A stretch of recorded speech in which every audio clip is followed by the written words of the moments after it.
प्रभु यीशु मसीह में स्नेही बंधुओं, हमारे पिता ईश्वर और प्रभु यीशु मसीह आप लोगों को अनुग्रह तथा शांति प्रदान करें। हमारी कलीसिया की उपासना पद्धति के अनुसार आज हम एक नए काल में प्रवेश कर रहे हैं और उस काल का नाम है हिंदी में जिसे अपन फलागमन काल कहते हैं और जिसका नाम सिरिनी भाषा में काइथा रखते हैं। काइथा काल का मतलब गर्मी। काइथा शब्द का अर्थ है गर्मी। तो ये गर्मी के मौसम आप जानते हैं, गर्मी के मौसम में हर प्रकार के फल हमको मिलते हैं। हम खूब आम खाते हैं और हर प्रकार के फल हमें बहुत खाने को मिलते गर्मी के मौसम में। तो कलीसिया में इस काल को गर्मी में अर्थ वाले काइथा रखने का मतलब ये हमारे फलागमन काल है। हमारे यीशु मसीह के 12 प्रेरितों ने जिस वचन का उन्होंने बखान किया, उस वचन को अपने मन में, अपने जीवन में बोया और उस वचन को बीज को फल उत्पन्न करने देना है। ये फलागमन काल का उद्देश्य है। जो बीज हमारे मन में बोया गया है उसको पनपने देना, पल्लवित होने देना और उससे वो बीज के फल उत्पन्न करना हर एक इंसान और ईसाई का दायित्व है। और आज इसलिए हम पवित्र कैथोलिक कलीसिया आज 12 प्रेरितों का भी पर्व मनाती है, क्योंकि 12 प्रेरितों ने बड़ी मेहनत के साथ खूब परिश्रम करते हुए प्रभु यीशु मसीह के वचन को इस दुनिया में बोया था। उन्होंने वचन को बो दिया। अब हमारा कर्तव्य है उसका फल लाना है। हमें किस तरह की फल लाना है उसके बारे में मैं आपसे आज बात करना चाहूंगा। इस संबंध में मैं आपको एक कहानी सुनाने जा रहा हूँ। एक राजा थे, उस राजा के 4 पत्नियां थी। पहली पत्नी से राजा खूब प्यार करते थे, बहुत प्यार करते थे। राजा को उनके प्रति अपने मन में बहुत लगाव था। वो पत्नी जो भी चाहती उसको अविलंब राजा पूरा करते थे। उसकी सारी कामनाओं को, इच्छाओं को, उसके सारे अरमानों को, तमन्नाओं को वो अविलंब पूरा करते थे, देर नहीं करते थे। राजा उस पत्नी से खूब प्यार करता था। और दूसरी पत्नी थी जिससे भी राजा का बहुत बड़ा लगाव था और उससे भी राजा खूब प्यार करते थे और राजा उसके साथ रहना हमेशा पसंद करते थे। और तीसरी एक और पत्नी थी जो जब राजा को कोई दुख होता है मन में, जब उसके जीवन में कोई परेशानी आती है, कुछ तकलीफ होता है या राजा का मन उदास होता है, तो राजा तीसरी पत्नी के पास जाकर बैठते थे, उससे बातें करते थे। और चौथी पत्नी थी जिससे राजा बिल्कुल प्यार नहीं करते थे, मगर वो पत्नी, चौथी पत्नी राजा को बहुत प्यार करती थी, राजा को बहुत चाहती थी। राजा के हर शासन कार्य में, राजा के हर भलाई के कार्य में वो हमेशा साथ देती थी। राजा को नेकी काम करने के लिए, नेकी का काम करने के लिए वो हमेशा प्रेरित करती थी। फिर भी राजा उससे प्यार नहीं करता था। राजा को उसके प्रति अपने मन में कोई लगाव नहीं था। राजा उनसे बिल्कुल भी तनिक भी प्यार नहीं करते थे। और राजा युवा राजा थे तो बुढ़े हो गए। बुढ़े होते एक दिन राजा को ऐसा लगा कि मैं बीमार ग्रस्त हूँ, मैं मरने को हूँ। तो राजा को ऐसा लगा मैं अकेले कैसे जाऊंगा, मेरी 4 पत्नियां हैं, मैं उनसे एक बार पूछूंगा कि कौन मेरे साथ चलेगी, मेरे मरने के बाद, मेरे मृत्यु के बाद कौन मेरे साथ चलेगी। राजा ने पहली पत्नी को बुलाया और पहली पत्नी को मैंने कहा बहुत प्यार करते थे, बहुत लगाव था, उसकी सारी इच्छाएं राजा पूरा करते थे। राजा ने उससे पत्नी को बुलाकर पूछा, मेरी प्यारी, तू तो जानती है कि मैं बीमार हूँ और मैं मरने को, तू मेरे साथ चलेगी क्या? मेरे मरने के साथ, मेरे मरने पर तू मेरे साथ चलेगी क्या?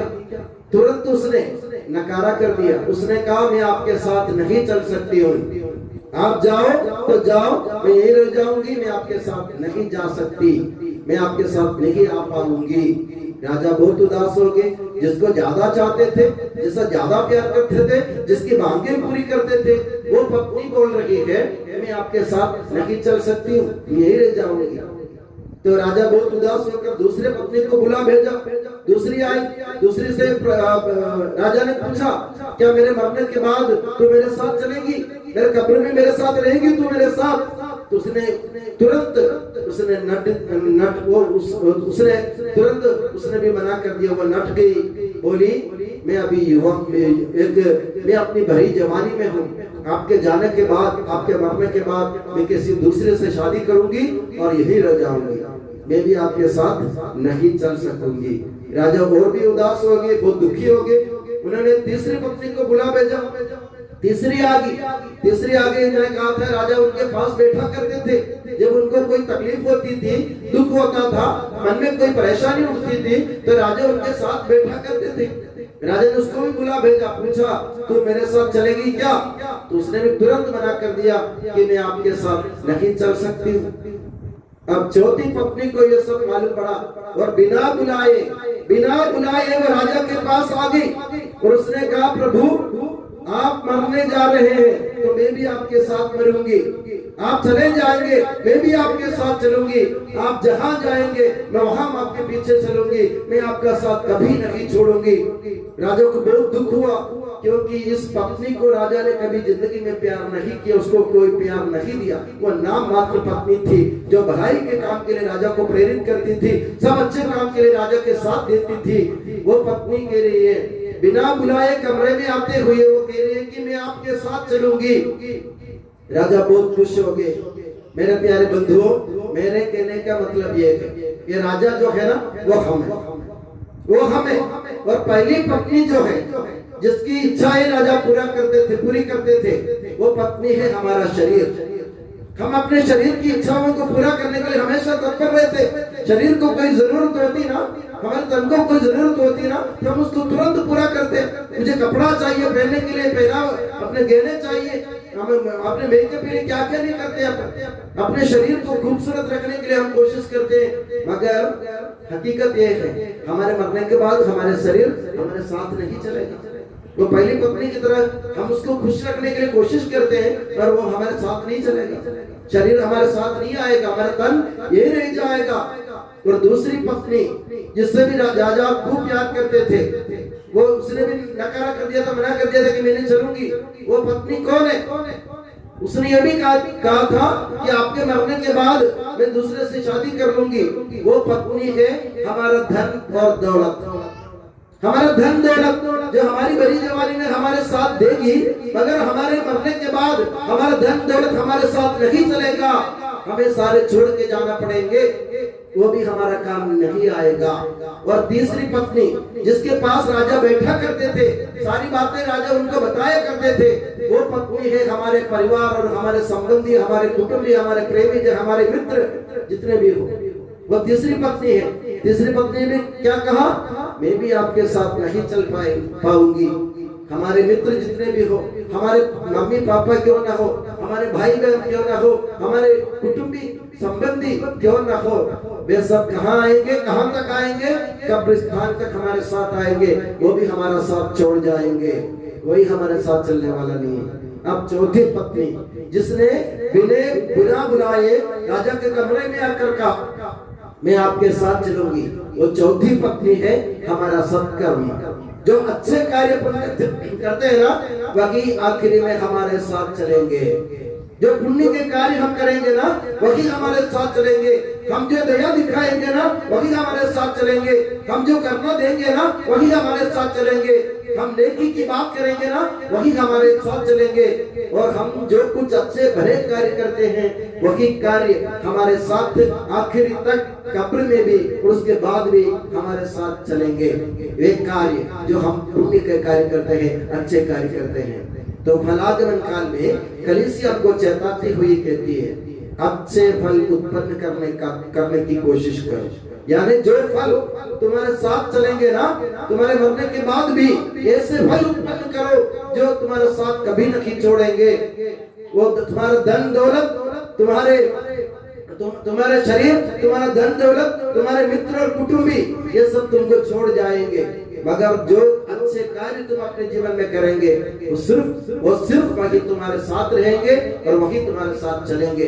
तो मेरे प्यारे बंधुओं, प्रेरितों ने अपने जीवन से प्रभु यीशु मसीह के वचन का बखान किया। उन्होंने वचन का बीज हमारे हृदय में, दिल में बोया, हमारे जीवन में बोया। अब हमारी बारी है कि कि हमें सच्चे फल उत्पन्न करने हैं। कैसे उत्पन्न करने? इसी प्रकार जैसे मैंने कहा ना, पुण्य का कार्य करो, नेकी का कार्य करो और दूसरों के प्रति अपने मन में हमेशा ऐसी भावना रखो कि उनको अगर दुखे तो मुझे भी दुखे, अगर वो रो रहा तो मुझे भी रोना है, अगर वो खुशी मनाता है तो मुझे भी खुशी मनाने की जरूरत है। ऐसे एक जीवन बनाओ जिसके चलते जो हमारे साथ अपने आखिरी वक्त तक और हमारे मरने के बाद भी हमारे साथ चल पाएंगे। ये जैसे मैंने कहा, हमारा शरीर, हमारा धन दौलत, हमारे मित्र, हमारे भाई बहन, हमारे कुटुंबी, मम्मी पापा, कोई हमारे साथ चलने वाले नहीं है, सिर्फ हमारे पुण्य कार्य है जो हम अपने मन से करेंगे। तो आज हम ये ठान ले, आज ये फलागमन काल के दिन में हम ये ठान ले कि हम ऐसे फल उत्पन्न करेंगे जो प्रभु के लिए प्रीतिकारक होंगे और जो हमारे साथ चलेंगे और इसी से हमारा न्याय होगा। तो हम प्रभु से दुआ करें और मैं प्रभु से और माता मरियम से दुआ करता हूँ कि प्रभु यीशु मसीह और माता मरियम आप सभी को अपने जीवन में अच्छे फल उत्पन्न करने की आशीष प्रदान करें, वरदान प्रदान करें और हमेशा आप सभी को अपनी नियामत की छत्र छाया में सुखी और सुरक्षित रखें। पिता, पुत्र और पवित्र आत्मा के नाम पर आमीन।